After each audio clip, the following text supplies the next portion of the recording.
Saya mencintai demokrasi, tapi saya rakyat kecil. Saya tidak kelihatan sebagai pejuang, apalagi pahlawan. Nama saya tak pernah masuk koran. Potret saya tak pernah jadi tontonan orang. Saya hanya berjuang di lingkungan RT kampus depan. Dengan beringas mereka akan berkoar kalau ada yang anti pada demokrasi. Dengan gampang saya bisa mengarah mereka untuk maju pertahankan demokrasi. Semua kompak kalau sudah membela demokrasi. Demokrasi, demokrasi. Bener kan? Hanya salah sedikit, tak ada seorang pun yang mengerti apa arti demokrasi.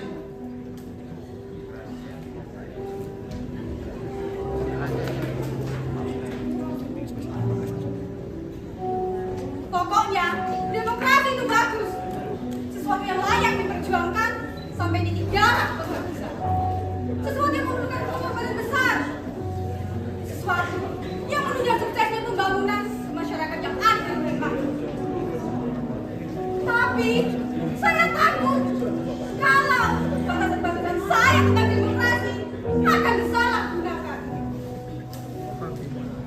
Pada suatu kali, RT kami yang menanggar bus depan kedatangan petugas yang mengaku jatim dari kita. Pasalnya akan diadakan pelebaran jalan sehingga setiap rumah akan dicapit 2 meter. Petugas itu mengimbau agar kami seperti juga warga yang lain merelakan kehilangan itu demi kepentingan bersama.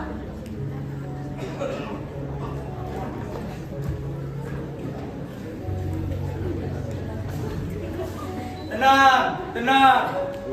Walaupun hanya 2 meter, tapi sumbangan saudara-saudara sangat penting artinya bagi pembangunan dan kepentingan kita bersama di masa yang akan datang.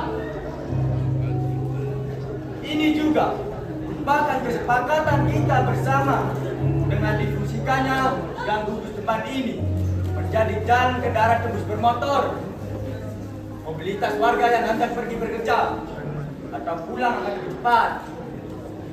Ini merupakan sumbangan pada pembangunan dan pembangunan itu akan dinikmati juga oleh kampung di sebelahnya karena sudah diperhitungkan matang-matang.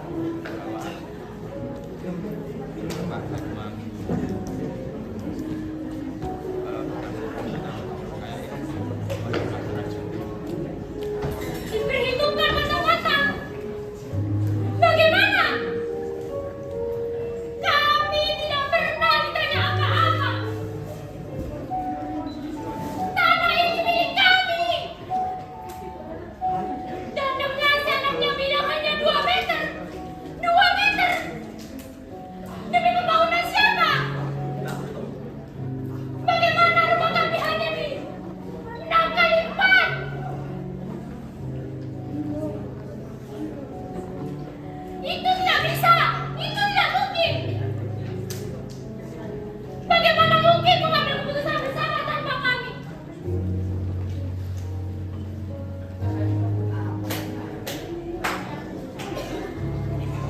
Lama kemudian dari kiri, dari kanan, dan kami datang. Mereka datang membahas masalah yang itu saja. Kalian tahu soal apa itu? Balai-balai jalan. Tunggu tidak berguna. Mereka menunjukkan sebuah betapa baiknya berubah tentang itu. Tetapi kami tetap saja tidak setuju soal itu. Mereka malah mewanti-wanti jika benar maka dikatakan dengan jauh. Ada lagi membuat kita tidak sehingga lagi tidak sejati.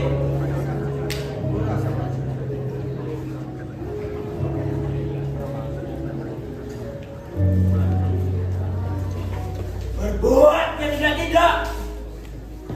tidak apa? Kami terjepit di antara kepentingan banyak orang. Belum lagi kami sempat bikin rapat untuk melakukan perundingan. Tapi pelebaran jalan itu sudah dilaksanakan. Tanpa pikir panjang lagi, sebuah bulldozer muncul dan menggaruk 2 meter melewati kami. Kami panik. Jangan. Ini tanah kami. Sejak nenek moyang kami sudah di sini. Ini tanah warisan. Jangan, Pak! Jangan! Kami tidak pernah bilang setuju kalau kami dijadikan jalan. Rumah kami hanya 2 meter. Nanti kemana anak-anak akan berteduh?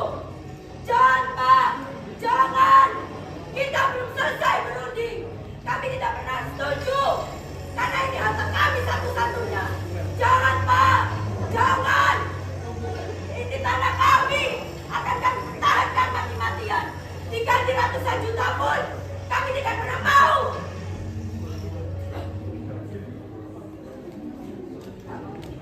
Supir yang menjalankan bulldozer itu dapat juga melihat kami. Dia turun dari kendaraannya dan berunding dengan teman-temannya. Kami menunggu apa yang akan terjadi. Saya sendiri mengambil keputusan jika untuk mengejar. Akhirnya mereka selesai berunding. Mereka kembali naik ke atas bulldozer itu. Mereka tersenyum. Saya pun merasa lega. Mereka pasti baru menyadari mereka sudah salah. Tapi segitu mereka kembali. Kami menunggu dengan deg-degan. Waktu itu sebuah mobil golf datang. Tapi tiba-tiba sebuah bulldozer muncul dan menggaruk tanah ke depan. Keadaan jadi kacau. Tapi apa dari korban anak penggusuran yang bernama Asep itu lompat ke pintu bulldozer itu. Tapi tiba-tiba sopir bulldozer yang mengendarai bulldozer itu langsung membantu Bunda Asep. Asep tumbang berlumuran darah. Anak dari Asep itu berteriak, "Ayah! Ayah!" Lalu kami menghampiri dan menanyai sopir tersebut, "Apa maksud Anda membacok Bunda teman kami, Pak? Apa salah kami? Kami hanya tak ingin tanah kami dikotor." Saya terpaksa mundur melarikan Asep ke rumah sakit. Untung aparat itu tidak lewat. Mungkin pembacoknya tidak berniat membunuh, tapi hanya kasih peringatan. Saya beranikan diri mengunjungi pabrik tekstil. Majikan warga yang meninggikan jalan pintas itu. Saya memakai batik supaya kelihatan resmi dan sedikit dipandang. Tapi susah sekali. Orangnya selalu tidak di tempat. Baru setelah mengaku petugas kelurahan, akhirnya saya diterima. Direktur itu kaget setelah mengetahui saya bukan petugas, tapi korban penggusuran. Tetapi ia cepat tersenyum ramah, lalu mengguncang tangan saya. Begitu saya semprot bahwa kami tak sudi dipangkas, dia bingung. Kepalanya geleng-geleng seperti tak percaya. Lalu dia memanggil sekretaris. Setelah bunyi bisik-bisik, dia kembali memandang saya seperti orang stres. Tuhan Maha Besar, saya tidak tahu ini. Saya minta maaf. Saya tidak memperbolehkan siapa saja membuat tindakan-tindakan pribadi atas nama perusahaan. Para karyawan sudah diberi uang transport. Kalau mereka perlu jalan pintas itu, mereka mungkin ingin menyelamatkan uang transport itu di luar tanggung jawab perusahaan. Pembuatan jalan itu bukan tanggung jawab kami. Saya benar-benar tidak tahu semua ini. Saya minta maaf. Saya mohon Anda menyampaikan rasa maaf saya kepada seluruh warga.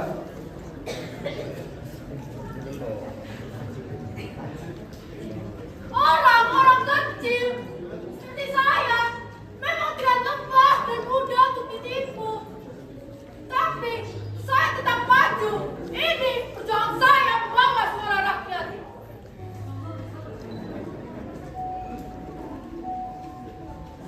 Sejak saat itu, semua membenci kepada demokrasi. Sejak saat itu, warga dan gugus depan yang saya pimpin kompak menolak demokrasi. Hanya saya sendiri di sini, teguh dan tegar, tidak goyah terhadap badan, tidak gentar terhadap hujan dan panas. Apapun yang terjadi, saya siap mempertahankan demokrasi. Habis mau siapa lagi? Siapa lagi kalau bukan saya? Daripada diberikan kepada orang lain.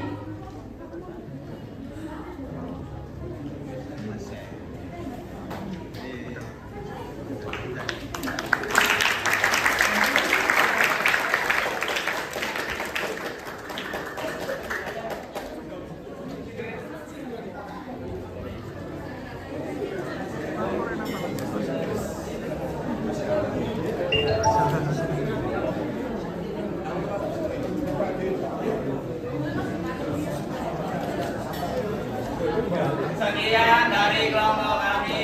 Wassalamualaikum